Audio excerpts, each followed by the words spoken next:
కొంచెం ఇది signal network correct అయినట్టుంది. ఒకసారి అది చూసుకోండి. నీ లోపు రామ్మోహన్ గారి దగ్గరికి వెళ్తాను, ఎందుకంటే మీరు స్క్రీన్ మీద కూడా స్ట్రక్ అవుతా ఉంది మీ వాయిస్ కూడా. ఒక్కసారి వెంకటేశ్వర రెడ్డి గారు సిగ్నల్ చూసుకోండి. రామ్మోహన్ గారు ఆల్మోస్ట్ ఇక పునరుజ్జీవనం మరొక్కసారి ప్రపంచ పటంలో అమరావతి రాజధానిగా నిలబెట్టే ప్రయత్నము. వెంకటేశ్వర రెడ్డి గారు మీ వాయిస్ ఏది అర్థం కావట్లేదు. వెంకటేశ్వర రెడ్డి గారు వినిపిస్తుందా?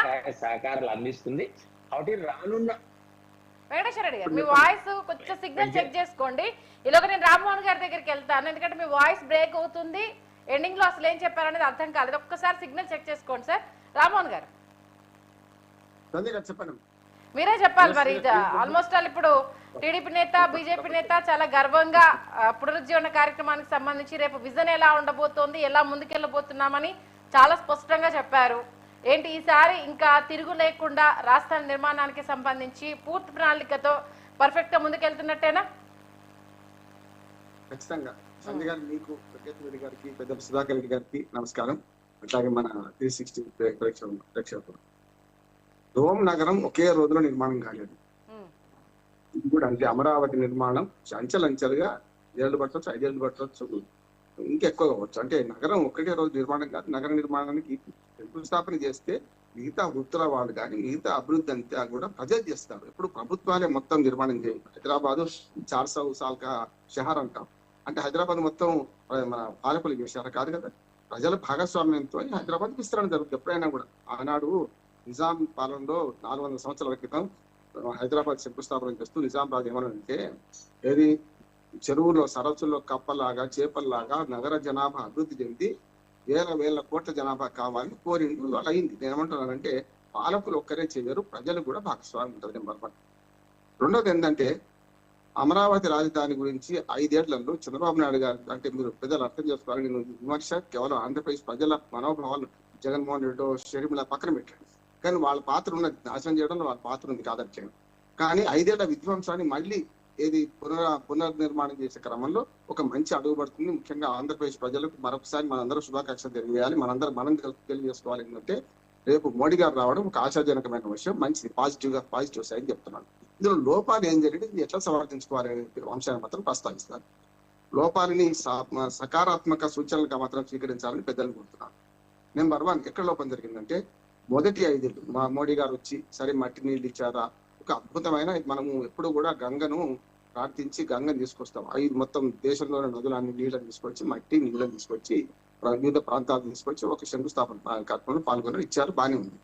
కానీ ఆ తర్వాత ఇంకో 10 ఏళ్ళు మాదే అధికారం అనుకొని చంద్రబాబు నాయుడు గారు ఒక రకంగా చెప్పాలంటే ల్యాండ్ పూలింగ్ అద్భుతమైన, దాని 5 ఆర్టికల్, సీనియర్ జర్నలిస్ట్ గా 5-6 ఆర్టికల్స్ రాశాను.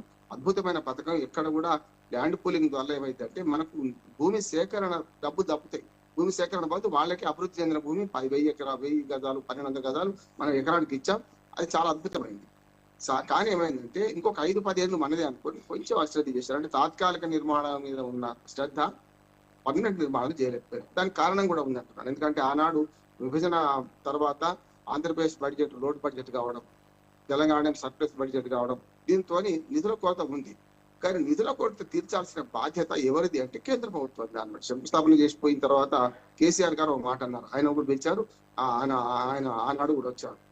కేంద్రమే మోడీ గారే వట్టి చేతులతో వస్తే నాలాంటి వాడు 5,000-10,000 కోట్ల రూపాయలు తెలంగాణకి ఇస్తే వీళ్ళు బలిసిచ్చిండ్రు, వీడికి ఎక్కువ డబ్బులు అని తిడతారని భయానికి పెద్ద ఆయన వచ్చినప్పుడు పెద్ద ఆయన ముందు నేను ఏదో పెద్దరికం చేస్తే బాగుండదని ఆయన డైరెక్ట్ కేసీఆర్ గారు అన్నారు కూడా. ఏది బహిరంగంగా కూడా మోడీ మీద కోపంతో కాదు, మోడీతో కలిసే ఉన్నారు అప్పుడైతే మొదటి 5 ఏళ్ళు. నేనేమంటున్నానంటే మొదటి 5 ఏళ్ళు కొంచెం చేయాల్సిన స్పీడ్లో చేయలేదు.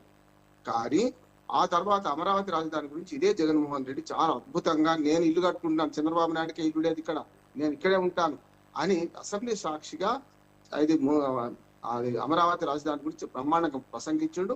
తర్వాత తోక ముడిచి 3 యూటర్న్ తీసుకొని వెంటనే డిసెంబర్లో ఆయన అధికారంలోకి వచ్చిన 2-3 నెలలకే మొత్తం ప్లేట్ ఫిరాయించి అమరావతి శ్మశానం పొమ్మన్నాడు. అప్పుడే నేను ఒక ఆర్టికల్ రాశాను. 3 ముక్కలాట ఆడుతున్నాడు, చాలా డేంజర్ ఆట, ఇది తప్పు, ఆంధ్రప్రదేశ్ ప్రజల ఆకాంక్షలను అనగదొక్కుతున్నాడు, సరైనది కాదని ఒక 3-4 ఆర్టికల్స్ వరుసగా 3 ముక్కలు ఆట ఆడుతున్న జగన్ చెండాడుతూ రాశాను నేను. కానీ ఏమైంది, ఇందులో సుధాకర్ రెడ్డి గారు మంచి పోలిక తెచ్చారు, బ్రహ్మ విష్ణు మహేశ్వరుడు. నిజంగా చెప్పాలంటే బ్రహ్మ అంటే చంద్రబాబు నాయుడు, విష్ణు మనకు మహేశ్వరుడు అంటే పోలా బాల మనకు పవన్ కళ్యాణ్. కానీ విష్ణువే నాటకం ఆడింది అంటున్నాను, స్పష్టంగా చెప్తున్నాను. విష్ణు నాటకం ఉంది ఎట్లా ఆడింది అని చెప్తాను. ఎప్పుడైతే జగన్మోహన్ రెడ్డి దుర్మార్గంగా ఎవరిని ఇక్కడ కంపేర్ చేస్తున్నారు విష్ణు అంటే అంటే వాళ్ళు అన్నారు కనుక దానికి జోక్ మనం చెప్పుకుందాం. నష్టమైంది ఎవరిని ఇప్పుడు ఇద్దరిని, ఒకరు చంద్రబాబు నాయుడు గారు, ఇంకొకరు పవన్ కళ్యాణ్ గారు అని చెప్పారు. మరి అసలు సూత్రధార అంటే చక్రం తిప్పే వ్యక్తి ఎవరు అనేది కూడా తెలియాలి కదా. సెంట్రల్ గవర్నమెంట్ మోడీ సమస్య లేదు. అదే అంటున్నా, మీరు ఆ విషయాన్ని మెన్షన్ చేస్తే అర్థమైపోతుంది అనేసి అదే చెప్తున్నా నేను. బ్రహ్మ విష్ణు మహేశ్వరులు అంటే బ్రహ్మ ఖచ్చితంగా చంద్రబాబు నాయుడు గారి నిర్మాణం చేద్దాం అనుకున్నాడు. ద్రష్ట రేపు పొద్దున 2047 విజన్ తీసుకుంటా, 2020 విజన్ తీసుకున్నప్పుడు చాలా మంది విమర్శిస్తే నేను రాశాను తప్పది తప్పు. ఒక విజన్ ఉండకుంటే నాయకుడే కాకపోమన్నాడు. 2047 అంటున్నాడు, చాలా మంచిది. 2047 కి చంద్రబాబు నాయుడు గారు నేను మీరు ఉంటే మేము ఉండం కదా, మనందరం ఉండం. కానీ ఒక విజన్ ఉండాలంటున్నాం. అయితే విష్ణు పాత్ర నిర్వహించిన బీజేపీ ఏం చేసిందంటే దుర్మార్గంగా జగన్మోహన్ రెడ్డికి రహస్య స్నేహితుడిగా వ్యవహరించింది. ఇది అందరికీ తెలిసిన సత్యమే. అప్పటికే చంద్రబాబు నాయుడు గారు ఫస్ట్ ఇది బీజేపీ కుట్రను గమనించి పవన్ కళ్యాణ్ గారు బయటకు వెళ్ళారు. ఇది తప్పు, అమరావతి రాజధానికి ఏం చేస్తున్నారు మీరు అని చెప్పి తెలుగుదేశాన్ని అటు బీజేపీని విమర్శించి పక్కకు పోయారు. ఆ తర్వాత జరిగింది ఏంది, చంద్రబాబు నాయుడు గారు కూడా అసలు విషయం గ్రహించి దూరంగా ఉన్నారు. అప్పుడు రాష్ట్ర స్నేహితులుగా వ్యవహరించిన జగన్మోహన్ రెడ్డి ఎప్పుడైతే తన అధికారం రాగానే 3 రాజధానులు అనగానే ఎప్పుడు ఈ విష్ణుమూర్తి ఏం చేసింది, మాయ ప్రదర్శించింది. హైకోర్టులో, ఆంధ్రప్రదేశ్ హైకోర్టులో కేసు పడితే రాష్ట్రాల ఇష్టమని అనలేదా కేంద్రం? తప్పు కదా, రాష్ట్రాల ఇష్టమని ఎట్లా అంటారు? నేను ఆంధ్రప్రదేశ్ ప్రజల ప్రశ్న చెప్తున్నాను. జగన్మోహన్ రెడ్డి పెట్టండి, స్టేట్మెంట్ పెట్టండి. ఆనాడు నాటకం ఆడేది బీజేపీ ప్రభుత్వం కదా. 5 ఏళ్ళు నాటకం ఆడారు. 5 ఏళ్ళు వాడు ఇష్టం అన్నట్టు ఇష్టారా